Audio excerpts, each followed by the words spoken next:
have to pursue things of value.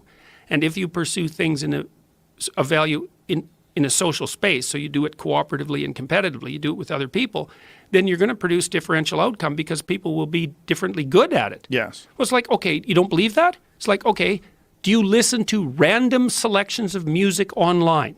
Or do you do what everyone else does? You go for the 0.1% of songwriters and you only listen to them. You only listen to you only read the productions of 0.1% of writers. You only listen to the podcasts of 0.1% of podcast broadcasters, right? When you watch sports on TV, you only watch the athletic contributions of 0.1% of athletes. So, like, where's the equality exactly? Where's that in your life? You people who are pushing for equality of outcome. You manifest that in anything you do? You don't. You're unbelievably selective, just like everyone else. And the reason you're selective is because there are things that are happening that need to happen or that are entertaining and interesting, and you want the best in all of those realms. That's how it works. And there is a best. That's the other thing that's so painful. And that actually is painful. You know, here's a problem of dispossession, a real problem. One way to not do very well in any hierarchy is to have a low IQ.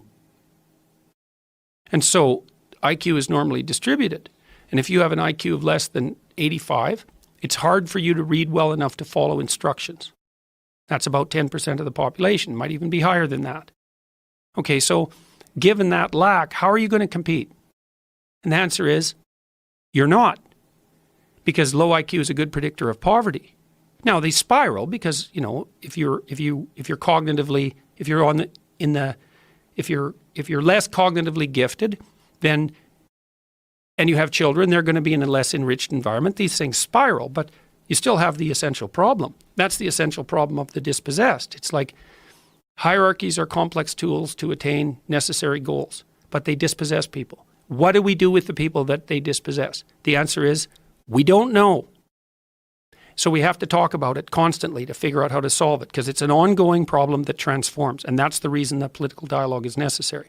And then the danger is that the political dialogue will polarize into the radical left, no hierarchies whatsoever, or the radical right, our hierarchy is 100% right at all costs. And so we have the eternal problem, and those are the two poles that we have to negotiate between.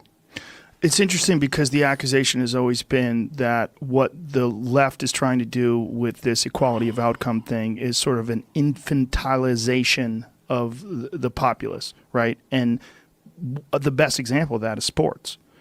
When you look at sports, clearly the best people win, right? The fastest runners win the race.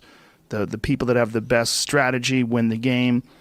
The that's a weird word, infantilization, I never get it right, but of that is what we do with children, where you get participation trophies and no one wins. You know, when my daughter was 3 years old, she was in soccer, and they didn't keep score, but everyone knew. Everyone knew these kids scored, and they didn't. At the end of the game, they didn't announce a winner. There was you can't have a soccer game without keeping score.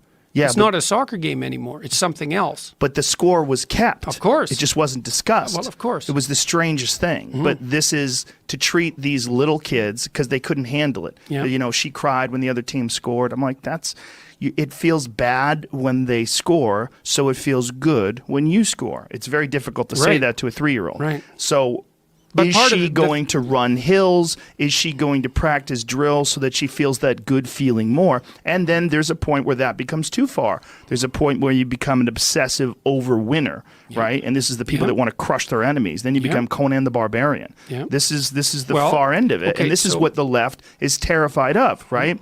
The idea of the left is the demure, the soft, the people that are kinder and gentler. The idea of the right is the conqueror, the people that, you know, they work hard, play hard, go kick ass, go America, that kind of shit.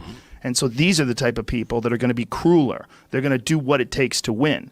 And the people that you would consider that would like equality of outcome are the people that are trying to slow that down. Does this make sense? Yes, absolutely. And I think that's how it lays itself out temperamentally too. Psychologically. Yes. This is the motivation for all this. Yes. And it's, well, and the radical left is compassion gone mad, although it's also envy. Let's not forget about that. Because, Envy. Well, absolutely. Yes. I mean, one reason to stand up for the dispossessed is because you're empathetic. You know, and empathy is not an automatic good. This is something we make a big mistake about. We think, well, I'm feeling sorry for you, therefore I'm good. It's like, no, I might be feeling too sorry for you. I might not be demanding enough of you.